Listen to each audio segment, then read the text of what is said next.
Podcast script. 7 things people who are really good at at something have in common. Think simple and clear. When you think simple and clear, you make room for full understanding. From simplicity, complexity is built.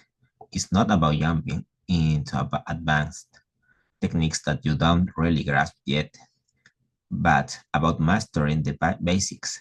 When you understand what you're doing, you can build on it naturally. And usually, people who think clearly are also great teachers. Learn, don't imitate. Ask yourself, what am I doing? And how am I doing it? Then just copy others, understand the cause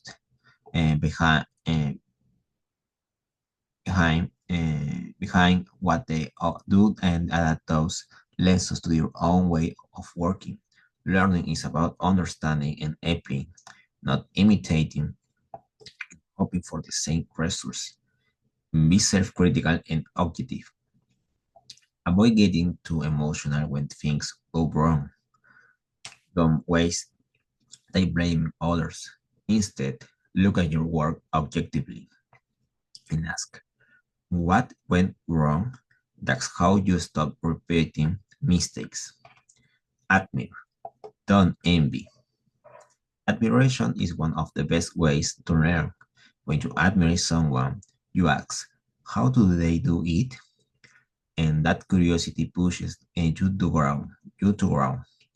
Envy, on the other hand, blocks learning. It makes you ask the wrong questions, like why is that person better than me, instead of what can I learn from them? Think in reverse. Instead of asking, what should I do to reach my goal? Ask what should I avoid to not ruin it.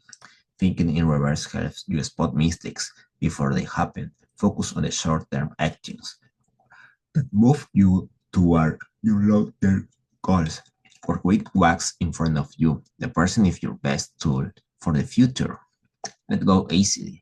What doesn't work, doesn't work. Don't hold on the methods or ideas that fail. Let them go and try something else. It's not about blaming anyone. It's about learning from the failure and moving on. Flexibility is key to progress. Think, think in probabilities, not emotions. Great thinkers make decisions based on logic, not feelings. They experiment, analyze, and focus on results. Don't fall into the sunk cost trap. If something isn't working, stop. Even if you've really already invested time or effort. The smartest people don't stick to principles blindly. They stick to what works.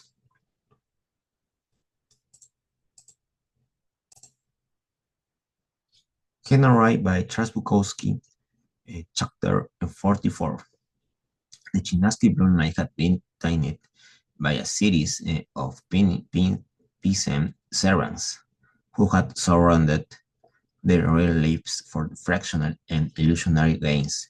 But the man in the line who said, I don't want a house, I want 1,000 houses. Now, he had sent me to the rich high school hoping that the rules attitude would rub off on me as I watched the rich boys scratch up in their cream-colored cups and pick up the girls in bright dresses. Instead, I learned that the poor usually stay poor, that the young rich smell the stink of the poor and learn to find it a bit amusing. They had to laugh, otherwise it would be too terrifying. They learned that through the centuries. I will never forgive the girls for getting into those cream-colored cups with the laughing boys. They couldn't, they couldn't help it, of course. Did you always think maybe, but not? There were any maybes will mean victory, and victory was the only reality. What woman chooses to live with a dishwasher? Uh, Throughout high school, I tried not to think too much about how things might eventually turn out for me. It seemed better to delay the thinking.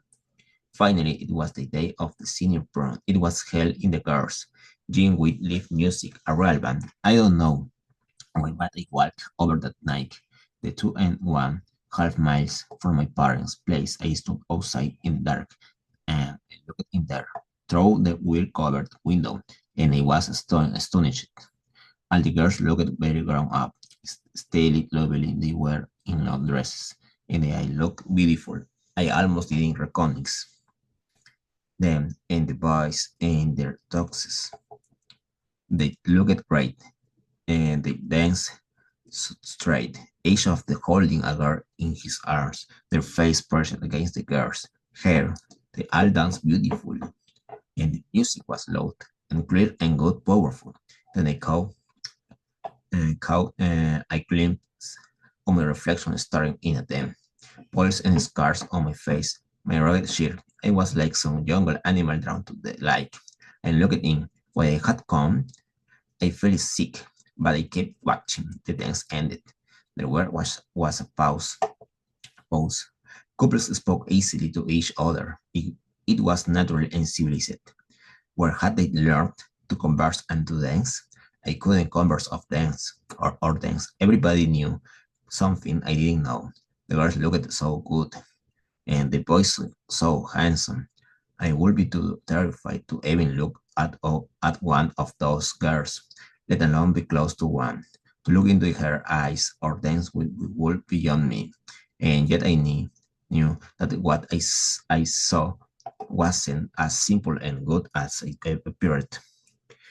There was a price to be paid for it while general falsity that could be easily believed and could be the first step down Ended End Street.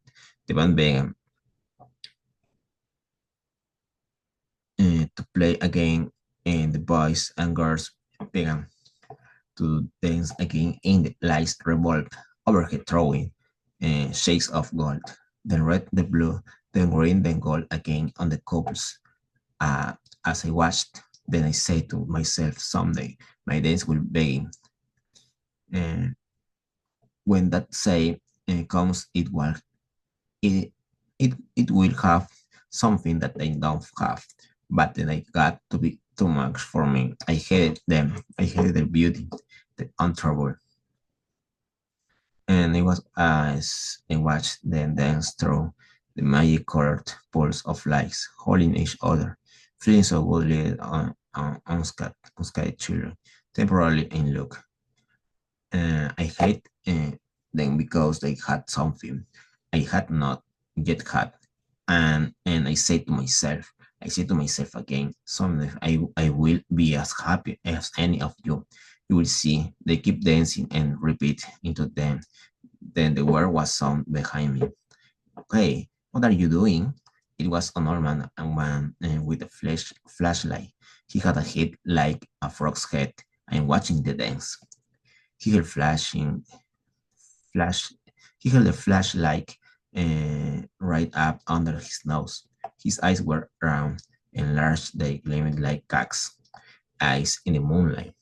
But his mouth was shriveled, collapsed, and his head was round. I had a peculiar sense roundness that reminded me of a pumpkin trying to play pundit. Get your ass out of here. He ran the flashlight up and down all over me. Who are you? I asked.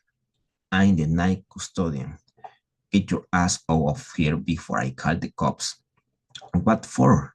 This is the senior prom, and I'm a senior. He flashed his light into my face. The band was playing Deep Purple. Bullshit, he said. You are at least 22 years old. I am the yearbook class uh,